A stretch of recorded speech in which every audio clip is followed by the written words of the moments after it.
Let's talk about dipole in a uniform external field.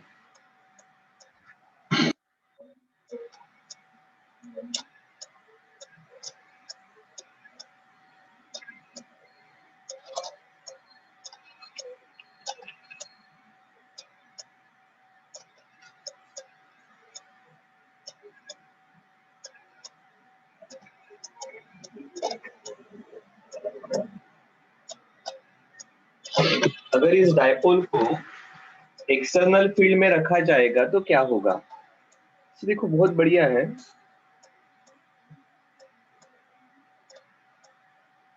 We can consider a dipole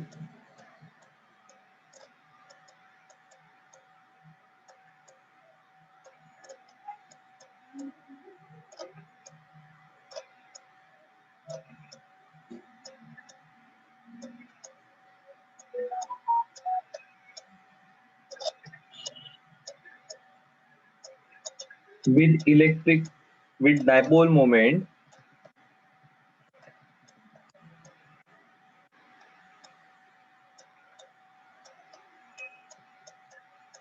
p बार। अब देखो p बार जब कह रहे हैं तब हमारा कहना है plus q and minus q separated by 2a distance and direction of this dipole moment is from negative to positive. ये सभी चीजें हमने डायपोल मोमेंट p बार में कह दी।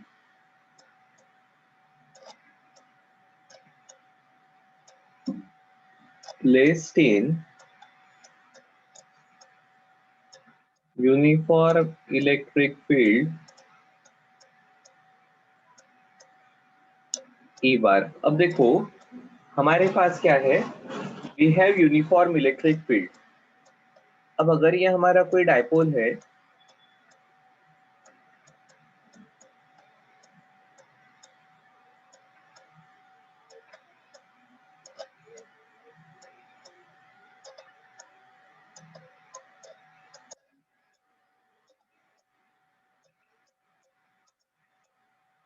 This is distance two A, this is plus Q, this is minus Q, ठीक है। और यहाँ पर इस प्रकार के अपवर्ड डायरेक्शन में यूनिफॉर्म इलेक्ट्रिक फील्ड है। तो देखो अगर इलेक्ट्रिक फील्ड यूनिफॉर्म है इस रीजन में, इस प्रकार से इसे शो कर रहे हैं, तो डेफिनेटली सर यहाँ पर फोर्स लगने वाले हैं। यूनिट पॉजिटिव चार्ज E इतना फोर्स एक्सपीरियंस करता है, तो Q चार्ज कितना फोर्स एक्सपीरियंस करेगा? Q इंटू E बार। माइनस Q कितना एक्सपीरियंस करेगा? This will be in opposite direction. Direction opposite दिखा दी तो अब सिर्फ मैग्नीट्यूड दिखाना है, ठीक है। माइनस Q इंटू E बार।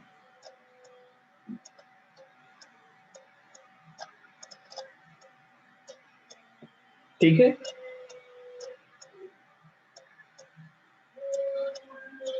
अब आपको ध्यान में आएगा नेट फोर्स कितना हो गया यहाँ पर।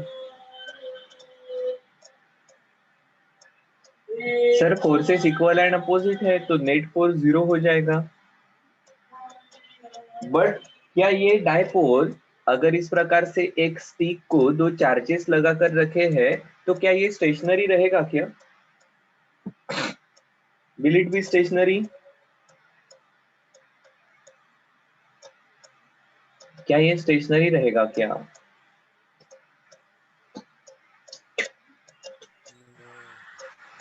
नहीं रहेगा। क्यों? Sir these are two equal and opposite charges separated by some distance and because of that यहाँ पर क्या एक्ट होने वाला है? There will be torque acting on this।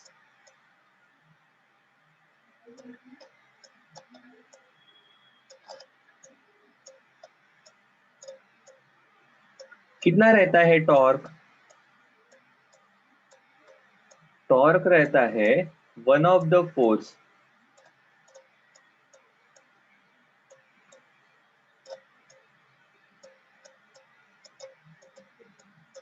into distance of separation।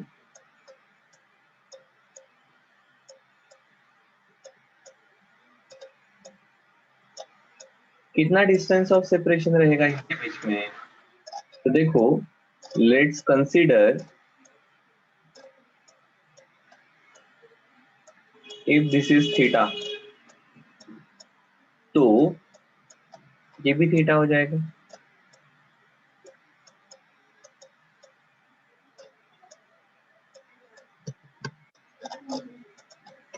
ये डिस्टेंस ए है, तो ये थीटा के अपोजिट ये हो जाएगा ए साइन थीटा।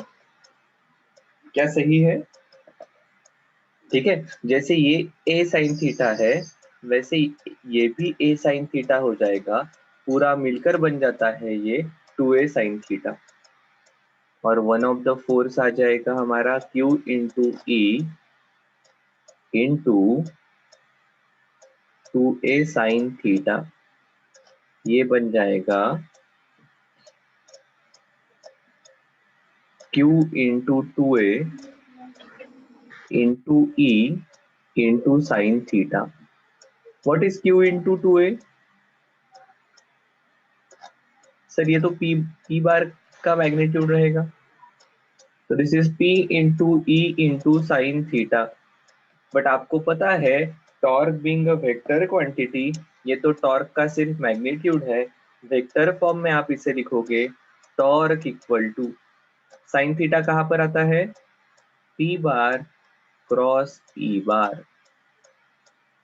सो देखो यहाँ पर डायरेक्शन क्या आने वाली है? P की direction from negative to positive, force की डायरेक्शन, इलेक्ट्रिक फील्ड की डायरेक्शन वर्टिकली अपवर्ड। ठीक है, तो अब देखो P क्रॉस E, इसकी डायरेक्शन कहां पर आने वाली है? P क्रॉस E की डायरेक्शन कहां पर आएगी?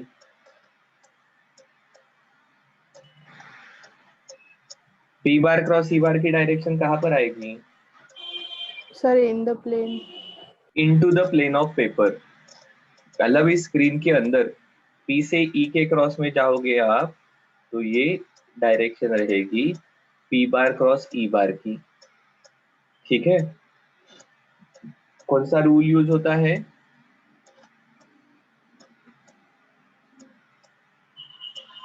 कौन सा रूल यूज होता है? Right hand thumb rule. ठीक है, राइट हैंड थंब रूल के हिसाब से यहाँ पर P क्रॉस E की direction into the plane of paper आएगी। क्या सही है? ओके सर, ठीक है। इस टॉर्क के कारण क्या होगा?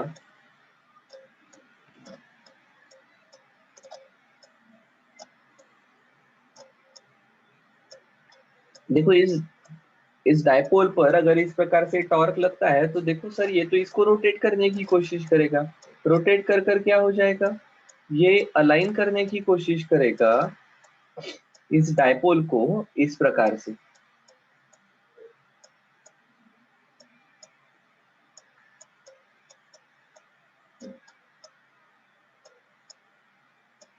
इस प्रकार से अलाइन कर दिया, तो अब क्या होगा?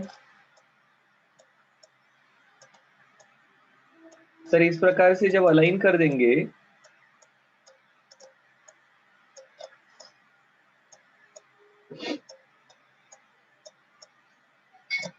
तो अब ये फोर्सेस इस प्रकार से बनेंगे। और अब देखो, इनकी लाइन ऑफ एक्शन के बीच का डिस्टेंस 0 हो गया। ये लाइन ऑफ एक्शन के बीच का डिस्टेंस 0 हो गया, तो अभी टॉर्क 0 हो जाएगा। ये इस प्रकार से इक्विलिब्रियम पोजीशन पर आ जाएगा। ठीक है, ये इस प्रकार से इक्विलिब्रियम पोजीशन पर आ जाएगा। क्या सही है क्या? हाँ सर, बिल्कुल सही है। सो whenever a dipole is placed in uniform electric field, if it is not along, okay, just take a minute, huh?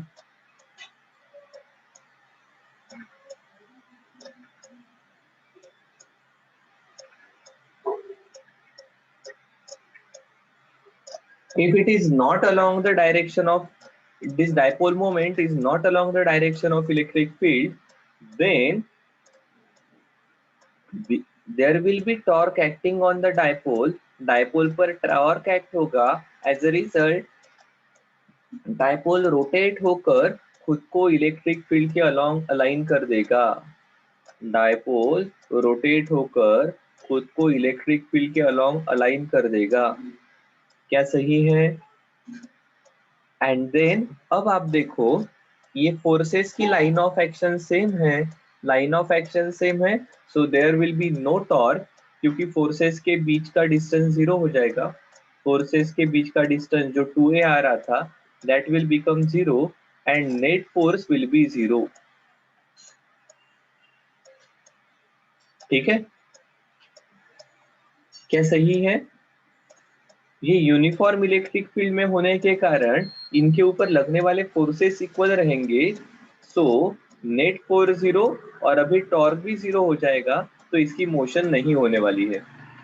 Is it clear? किसके बारे में बात कर रहे हैं हम? When it is in uniform electric field. अब देखो सर, एक थोड़ा सा इधर डायग्राम निकाल कर समझ लेते हैं।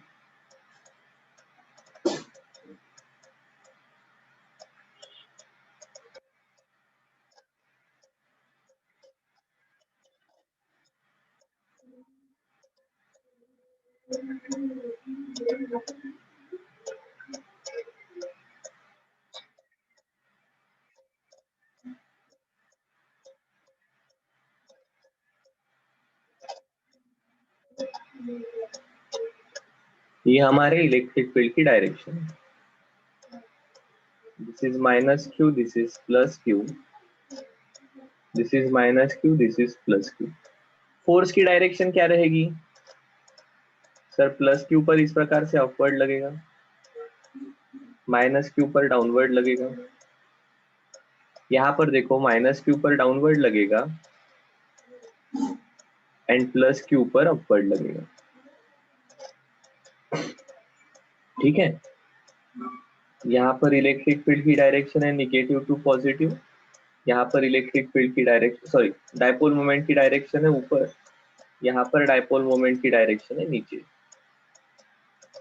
ठीक है,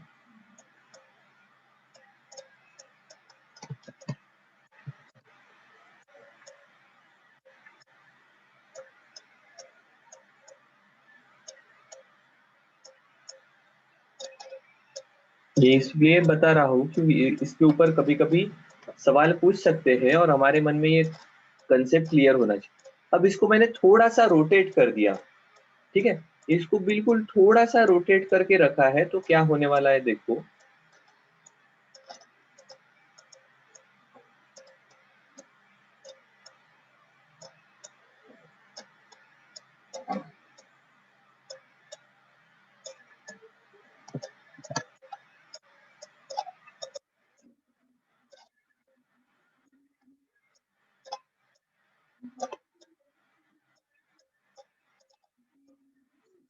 देखो अब ये फोर्स अपवर्ड डायरेक्शन में और ये फोर्स डाउनवर्ड डायरेक्शन में,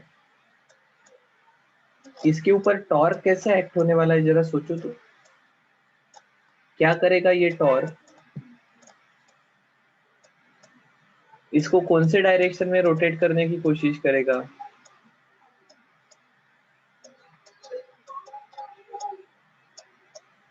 तो देखो क्लॉकवाइज। सर ये दोनों टॉर्क इसे क्लॉकवाइज डायरेक्शन में रोटेट करने की कोशिश करेंगे, सही है ना? ये दोनों टॉर्क इसे क्लॉकवाइज डायरेक्शन में रोटेट करने की कोशिश करेंगे और ये वापस ओरिजिनल कंडीशन पर आ जाएगा। ऐसे इक्विलिब्रियम को स्टेबल इक्विलिब्रियम कहते हैं।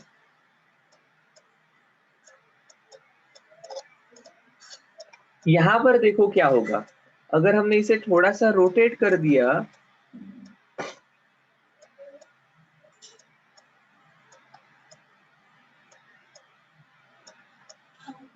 तो अब देखो क्या होने वाला है,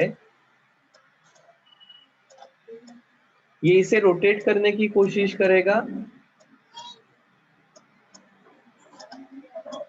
एंटी क्लॉकवाइज डायरेक्शन में। ठीक है, यहां पर जो कोशिश हो रही थी, it was to rotate in clockwise direction. ठीक है, ये इसे एंटी क्लॉकवाइज डायरेक्शन में रोटेट करेगा और इसकी नेक्स्ट कंडीशन है कि ये पूरा रोटेट हो जाएगा। So such kind of equilibrium is called as unstable equilibrium. क्या आया क्या ध्यान में?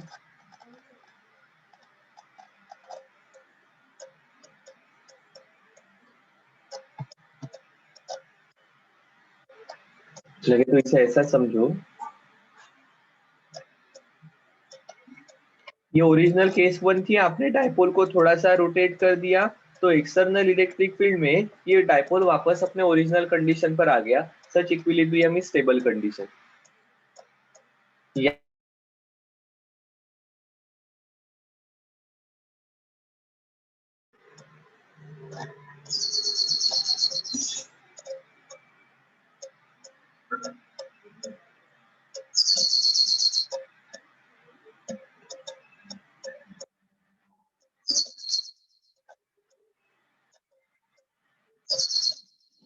यहाँ पर ये हमारा डायपोल था, आपने इसे थोड़ा सा रोटेट कर दिया तो ये एक्चुअली पूरा 180 डिग्री में रोटेट हो जाएगा और फिर ये प्लस क्यू ऊपर आ जाएगा, माइनस क्यू नीचे आ जाएगा। इस प्रकार के स्टेबल इक्विलिब्रियम के कंडीशन में आ गया। क्या सही है क्या?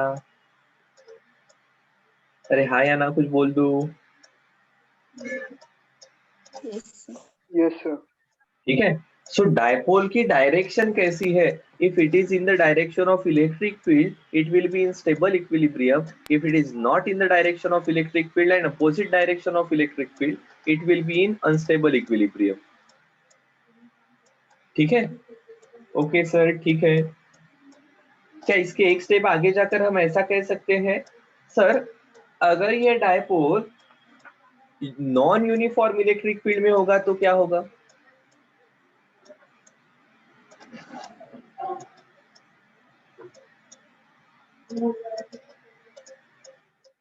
If dipole is placed in non-uniform electric field,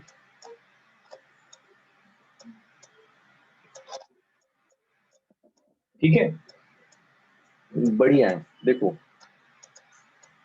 फटाफट देखेंगे अपन।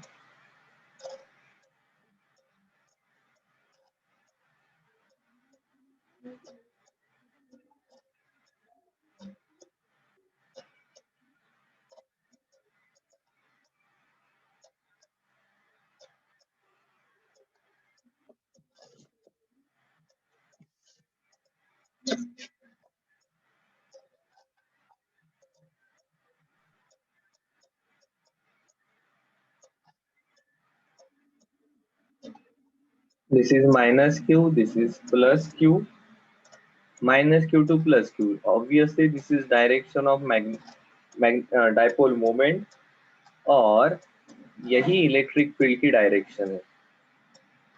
ठीक है, but this is non uniform electric field, so इस डायरेक्शन में electric field is increasing.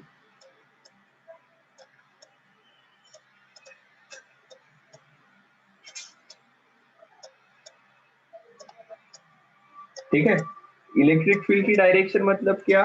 Unit positive charge पर कौन से डायरेक्शन में फोर्स लगता है। सो देखो इसका कहना ऐसा है कि इलेक्ट्रिक फील्ड अगर मेरा पॉजिटिव चार्ज है तो उसके ऊपर इस डायरेक्शन में फील्ड फोर्स लगने वाला है। अब इस डायरेक्शन में फोर्स लगने वाला है और राइट साइड में इलेक्ट्रिक फील्ड बढ़ रही है। इसका मतलब this is similar to a condition if you are placing negative charge here. इस यूनिट पॉजिटिव चार्ज को ये नेगेटिव चार्ज अपने तरफ खींचने वाला है और जितना पास पास में आएंगे उतनी ये इलेक्ट्रिक फील्ड स्ट्रांग होते जाएगी। इस पॉइंट पर इलेक्ट्रिक फील्ड ज्यादा स्ट्रांग रहेगी कंपेयर टू दिस पॉइंट। क्या आया क्या ध्यान में? हाँ सर, बिल्कुल ध्यान में आ गया। अब देखो ये इलेक्ट्रिक फील्ड की डायरेक्शन है तो इस प्लस क्यू पर इस साइड में फोर्स लगेगा and it is closer to negative charge, this force is stronger. अब ये निगेटिव इस निगेटिव को रिपेल करने वाला है, but as it is away from the negative charge, sorry, this source charge which is producing electric field, ये force weaker रहने वाला है। इसके कारण इस डायपोल पर नेट फोर्स लगेगा toward right hand side.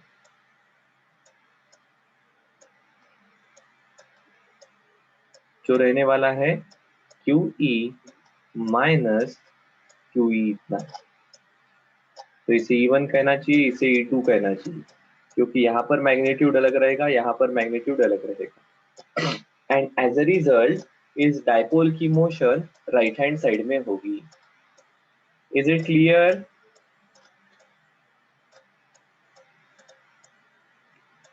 Yes, sir.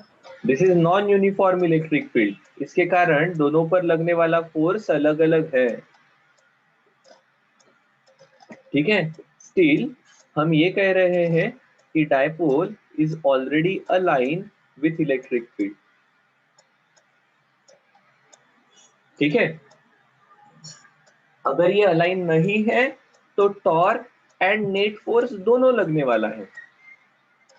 ठीक है, इस प्रकार से टॉर्क तो लगेगा ही, इसके पहले वाले केस में जो हो रहा था। अभी टॉर्क एंड नेट फोर्स दोनों लगेंगे। क्लियर है? इफ दिस इज क्लियर तो दूसरी कंडीशन कंसीडर कर लेते हैं। P एंड E की डायरेक्शन अपोजिट रहेगी तो क्या होगा?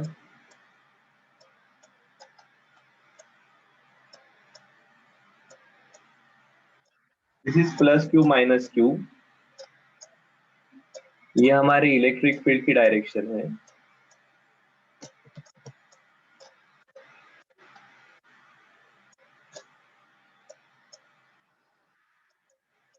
ठीक है, और अभी ये हमारी P की डायरेक्शन रहेगी, निगेटिव टू पॉजिटिव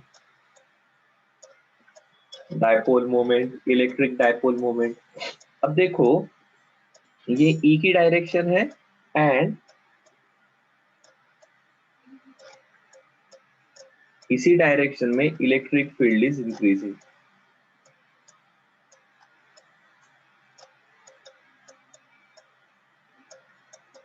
इसका मतलब एक यूनिट पॉजिटिव चार्ज यहाँ पर रखा तो इस साइड में वो ज्यादा फोर्स एक्सपीरियंस करता है। ठीक है, इसका मतलब अगेन यहाँ पर निगेटिव चार्ज है ऐसा कंसीडर करो। ठीक है, यहाँ पर निगेटिव चार्ज है ऐसा कंसीडर करो, so that unit positive charge पर जैसे जैसे पास में जाएंगे वैसे वैसे ज्यादा फोर्स लगेगा। ये सिर्फ क्यों कंसीडर करना? सो दैट आपको ध्यान में आना चाहिए कि इसके चार्ज के ऊपर कितना फोर्स लगेगा, मतलब कम लगेगा या ज्यादा, और डायरेक्शन कहाँ रहेगी। अगर ऐसा है तो देखो इस माइनस Q पर चार्ज लगेगा, फोर्स लगेगा सॉरी, और ये इलेक्ट्रिक इस निगेटिव चार्ज के पास में है तो ये फोर्स ज्यादा रहेगा, ये फोर्स कम रहेगा। क्या सही है? हाँ सर बिल्कुल सही है। तो इसे कहना पड़ेगा minus Q into E1, this is plus Q into E2, and अब net force will be toward in left hand side. क्या सही है? दिस इज F नेट, और ये कितना रहेगा? Minus QE plus Q। क्या सही है? ये माइनस QE प्लस QE2 वाला फोर्स।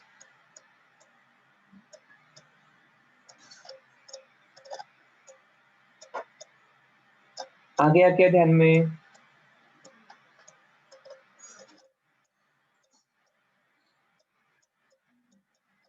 इस प्रकार से होने वाला है।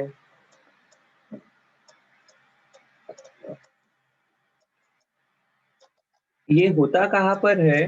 सो देखो इसका एप्लीकेशन ऐसे केसेस में है, अब आपको ध्यान में आ जाएगा। ये क्या है?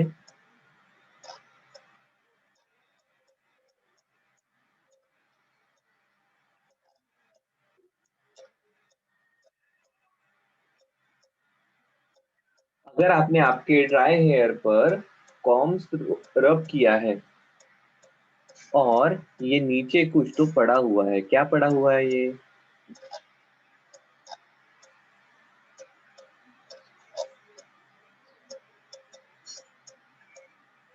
कागज के टुकड़े पड़े हुए हैं। अब मुझे बताओ, इज दिस कागज इज इलेक्ट्रिकली चार्ज और नॉट?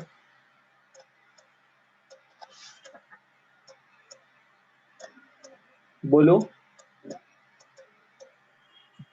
No, sir. हाँ, सो एक्चुअली ये जो कागज के टुकड़े हैं,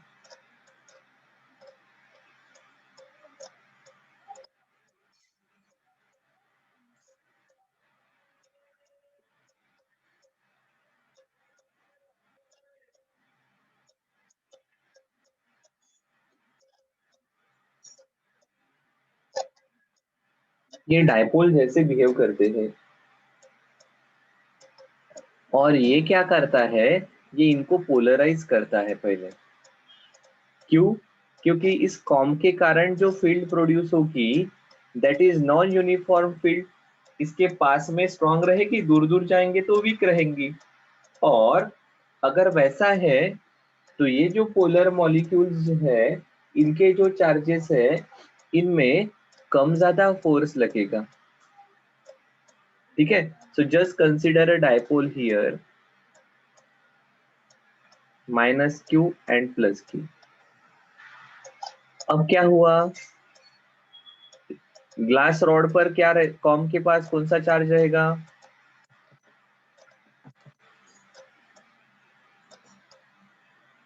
प्लास्टिक रॉड है ना ये, तो इसके ऊपर अगर निगेटिव चार्ज है तो ये निगेटिव को रिपेल करेगा, ये फोर्स स्ट्रॉन्गर रहेगा, इस क्यू को अपने तरफ अट्रैक्ट करेगा। एज अ रिजल्ट ये पहले रोटेट हो जाएगा एंड देन जो पास में रहेगा उसके ऊपर ज्यादा फोर्स रहेगा, जो दूर है उसके ऊपर वीकर फोर्स रहेगा। पॉजिटिव निगेटिव का अट्रैक्टिव फोर्स अगर स्ट्रॉन्गर रहेगा तो ये अपने तरफ खींचा जाएगा। एंड इसलिए पहले आप देखते हो इन कागज के टुकड़ों की इनिशियल छोटी मूवमेंट हो जाती है। सो बेसिकली उनके ऊपर टॉर्क पहले एक्ट होता है and then because of net force वो खींचे जाते हैं। होता है क्या ऐसा? So basically because of this external field they get polarized and polarized होने के बाद वो attract हो जाते हैं। ठीक है, so इस प्रकार से हमारे external electric field and dipole का रोल है। क्या सही है?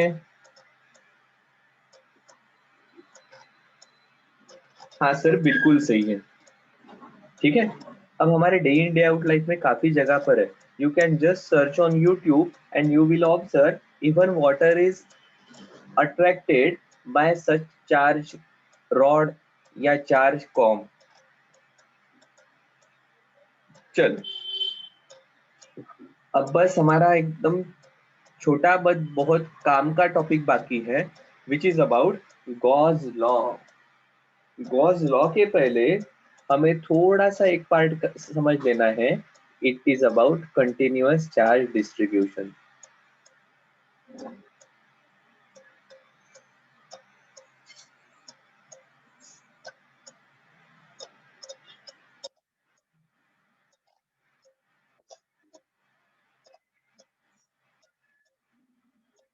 देखो ये बड़ा आसान है, हमने चार्जेस की प्रॉपर्टीज पढ़ी है, याद है? क्या क्या प्रॉपर्टीज है चार्जेस की?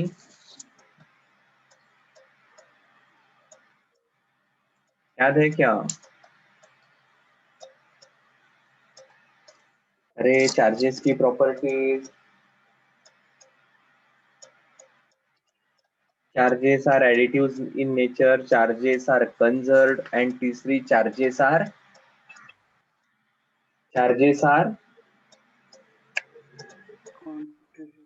क्वांटाइज। बहुत बढ़िया।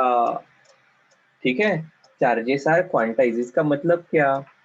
तो आपने ऐसा ही कहा था कि सर चार्ज ये मिनिमम चार्ज ये मिनिमम ई के टर्म में होगा, तो 1.6 इंटू 10⁻⁻19 या उसके मल्टीपल्स में चार्ज होने वाला है। उससे कम एंड ज्यादा, सॉरी उससे ज्यादा चार्ज ये उसके मल्टीपल में होगा, 1.6 के डबल होगा, फिर 3.2 इंटू 10⁻⁻19। उससे ज्यादा चार्ज चाहिए तो फिर चार्ज होगा 4.8 इंटू 10⁻⁻19। ठीक है, तो इस प्रकार से मल्टीपल्स में चार्ज होने वाला है। क्या याद है क्या?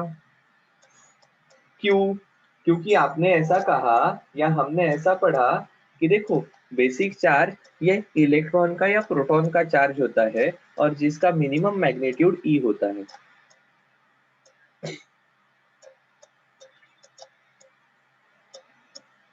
सो इससे ज्यादा चार्ज कितना हो सकता है? 2e और 3e या 4e, that is charge will be integral multiple of this quantity e. So 1.6 का 3.2 into 10⁻⁻19, 4.8 into 10⁻⁻19, ठीक है, 6.4 into 10⁻⁻19. So can you have 3 into 10⁻⁻19 coulomb का चार्ज? क्या आपके पास 4 into 10⁻⁻19 कूलम इतना चार्ज आ सकता है क्या?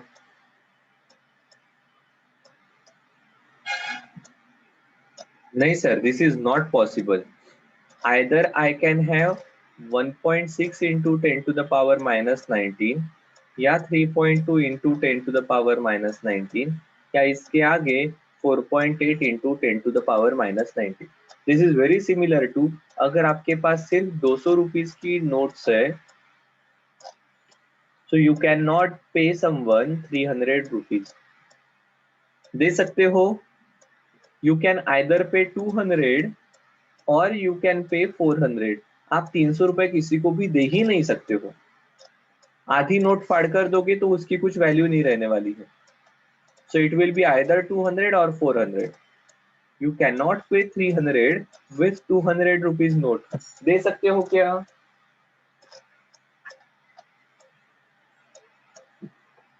नहीं दे सकते हो सर।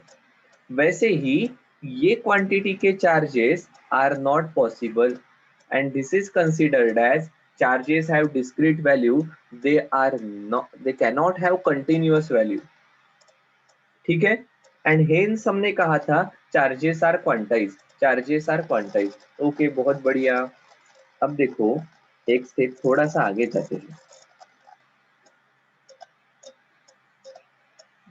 ये तो सर बिल्कुल हमने जो कहा वो बिल्कुल सच है, इसमें कोई भी गुंजाइश नहीं है, but still we want to move a little bit ahead and let's think about 1 coulomb charge.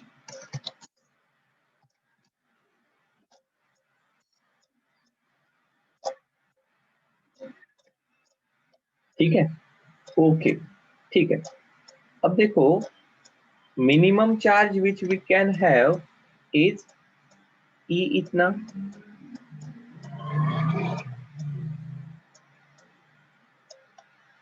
So can you calculate 1 coulomb charge में ऐसे कितने चार्ज यूनिट्स रहेंगे?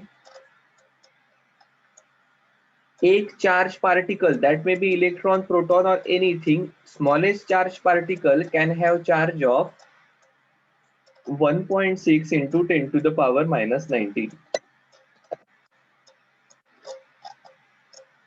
So smallest charge unit 1e, it will have 1.6 into 10⁻⁻19 coulomb इतना charge, and now you are interested in 1 coulomb charge, तो कितने इस प्रकार से यूनिट्स रहेंगे?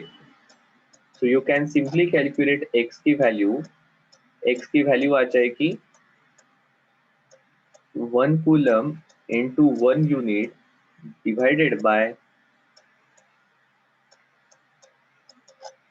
मैं पार्टिकल कह रहा हूँ यहाँ पर, 1 coulomb into 1 particle divided by 1.6 into 10⁻⁻19 coulomb. Coulomb ने कूलम को खाया, ठीक है। ये 10⁻⁻19 ऊपर चले गए, +19 हो गए। ये हो गया 10 इंटू 10⁻⁻18 अपॉन 1.6। डिवाइड करते हैं तो दिस इज 100 अपॉन 16। 16 6 96, 40 डेसिमल ले ली, 4 डेसिमल ले लिया तो 40, 16 2 32, 32 8 डेसिमल का 0 आ जाएगा तो 80, 16 5 जा।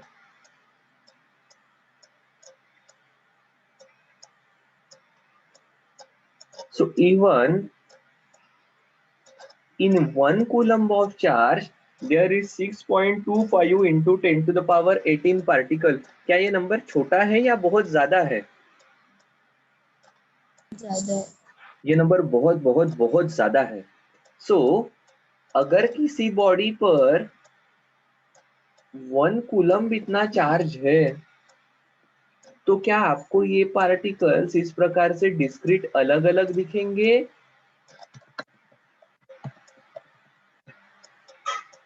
डिस्क्रीट अलग अलग दिखेंगे या ये पार्टिकल्स आपको पूरे कंटिन्यूअस ही दिखने वाले हैं?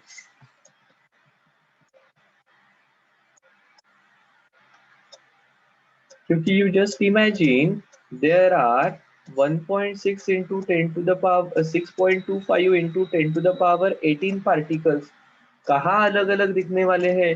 ये तो पूरे कंटिन्यूअस ही दिखेंगे, क्योंकि ये नंबर बहुत बहुत बहुत ज्यादा है।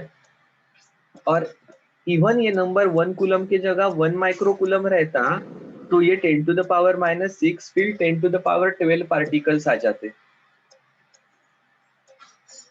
10 to the power 12 particles, 10 to the power 12 अगर आपको सही में कैलकुलेट करना है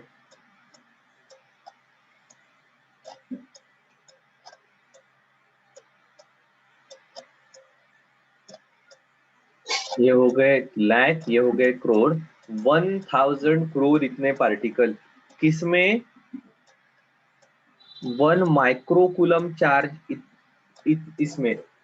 अब microcoulomb is very small charge, ठीक है, या ये स्मॉल चार्ज है, ठीक है। तो उसमें भी 10,000 करोड़ पार्टिकल्स है, क्या आप उनको अलग अलग आइडेंटिफाई कर पाओगे? सर बिल्कुल नहीं।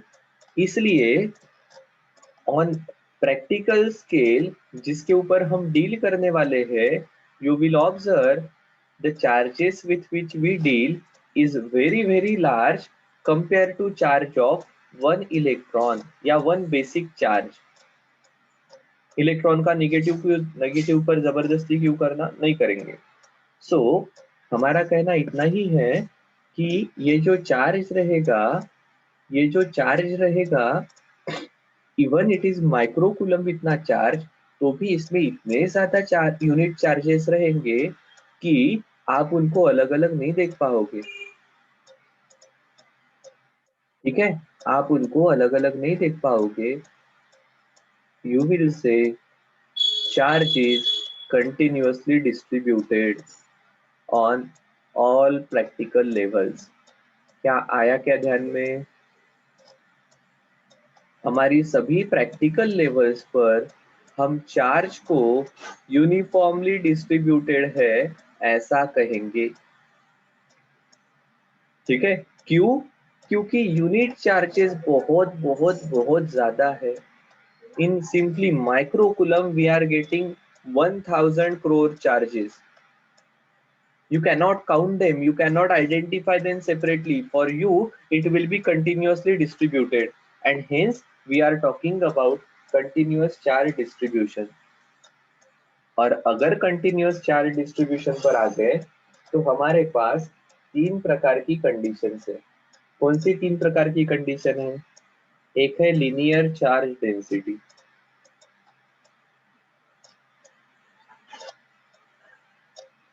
ठीक है।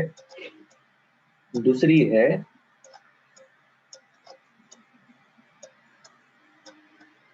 Surface charge density,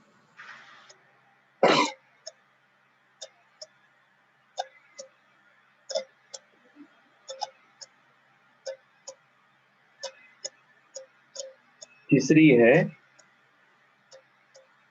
volume charge density.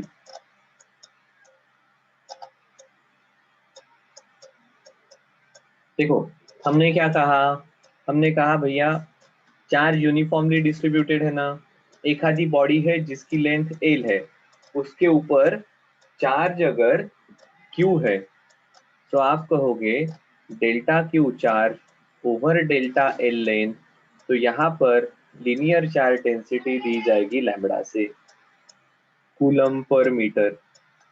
Surface charge density, अगर डेल्टा क्यू चार्ज है पूरे सरफेस एरिया डेल्टा एस पर, तो आप इसे कहोगे sigma surface charge density coulomb पर मीटर स्क्वेयर। और अगर डेल्टा क्यू चार्ज है distributed over the volume V, तो आप यहाँ पर कहते हो रो कूलम पर मीटर क्यूब। अगर लैम्बडा की वैल्यू पता है तो लेंथ बढ़ गई, तो आप वहां पर टोटल चार्ज कितना है यू कैन इजीली कैलकुलेट। क्या सही है क्या?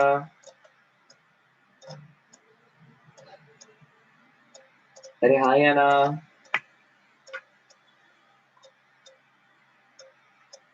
ठीक है, इसका यूज कहाँ पर है, तो आप इसको आराम से कैलकुलेट कर सकते हो कि छोटे रीजन में कितना चार्ज है तो पूरे रीजन में कितना चार्ज होगा। ठीक है,